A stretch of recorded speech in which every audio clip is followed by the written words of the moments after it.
Immediate issue of concern था वो ये है कि भी जो हाल ही में जो फ्लैश फ्लड्स आए हैं पिछले कुछ महीनों में, उसमें सबसे ज़्यादा जिस ज़िले को प्रभावित हुआ है वो है कठुआ का, क्योंकि ये सीमा रेखा के पास और दोनों तरफ पंजाब में सुजानपुर पठानकोट और यहाँ पर कठुआ। और अब मोदी जी के हस्तक्षेप से जो हमें एक विशेष सहयोग और सहायता प्राप्त हुई है केंद्र से 1400 करोड़ से अधिक की राशि, उसका किस प्रकार वितरण किया जाए, उसका एक जुडिशियस इस्तेमाल भी हो और उसकी जवाबदेही भी रहे, अकाउंटेबिलिटी भी रहे, उसको लेकर के प्रशासन के साथ भी मिलना हुआ, जनप्रतिनिधि भी हम सब बैठे थे। और चूंकि कठुआ का सर्वाधिक नुकसान हुआ है तो जाहिर है कि यहाँ पर उसका निवेश भी उतना ही ज़्यादा होना चाहिए। अब एक फैसला किया गया है प्रशासन की ओर से कि एक सप्ताह के भीतर 2 करोड़ से अधिक के जो स्ट्रक्चर्स डैमेज हुए हैं उनकी एक सूची तैयार की जाए, उनका प्लान तैयार किया जाए, ताकि एक हफ्ते के भीतर वो प्लान तैयार हो जाए और वो जो रीस्ट्रक्चरिंग का काम है या रिकंस्ट्रक्शन का काम है वो अगस्त के माह तक मुकम्मल हो सके, क्योंकि फिर बरसात और मौसम की अनुकूलता सही नहीं रहती। उसको लेकर के हमने आपस में ये निर्णय लिया, एक समन्वय के साथ बैठक हुई है प्रशासन की, जनप्रतिनिधियों की, कि हम सोमवार से लेकर के बुधवार तक यानी 5 से लेकर के 7 तारीख तक अपने अपने स्तर पर एक एक्सरसाइज, एक मशक्कत करेंगे।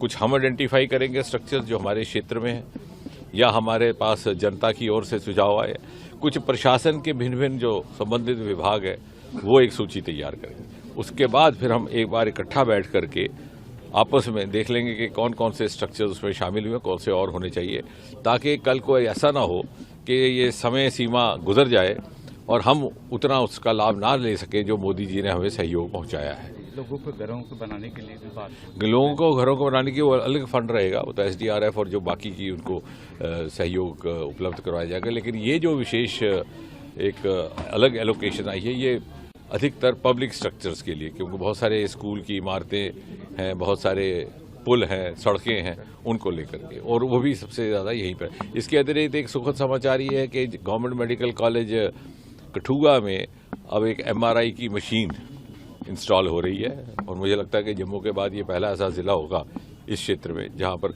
और उसी कॉलेज में Tata memorial cancer centre Mumbai की ओर से कैंसर केयर की फैसिलिटी है, तो एक होलसम कैंसर केयर सेल वहाँ पे तैयार हो रहा है, बल्कि स्थापित हो चुका है। जो थाना के पुल को लेकर के भी जो विलम्ब हुआ उसकी भी चर्चा हुई। होम्योपैथी कॉलेज अब लगभग उसका टेंडरिंग प्रोसेस में, अब उसकी फाउंडेशन स्टोन इत्यादि की प्रक्रिया का उसकी योजना बनाई जाएगी।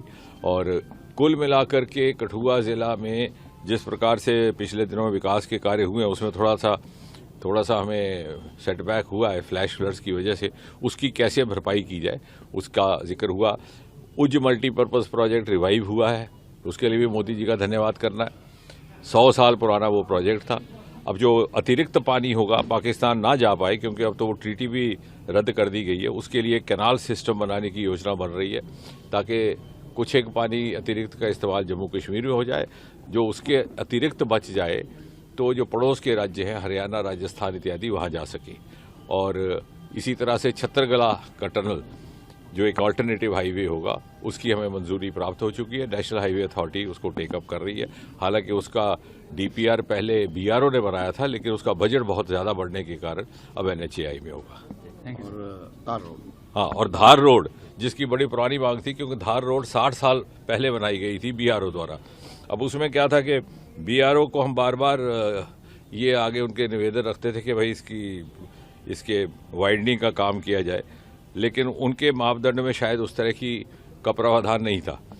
लेकिन अब रक्षा मंत्रालय की ओर से, यहाँ के हमारे चीफ ऑफ द स्टाफ उनकी ओर से और गृह मंत्रालय की ओर से भी हस्तक्षेप हुआ है कि सुरक्षा दृष्टि से भी ये लाजिम है कि उसकी वाइडनिंग हो, तो वो काम शुरू हो चुका है। बल्कि आपके राज्य की खबरें, आपके शहर की खबरें सबसे पहले जानने के लिए देखते रहें अमर उजाला।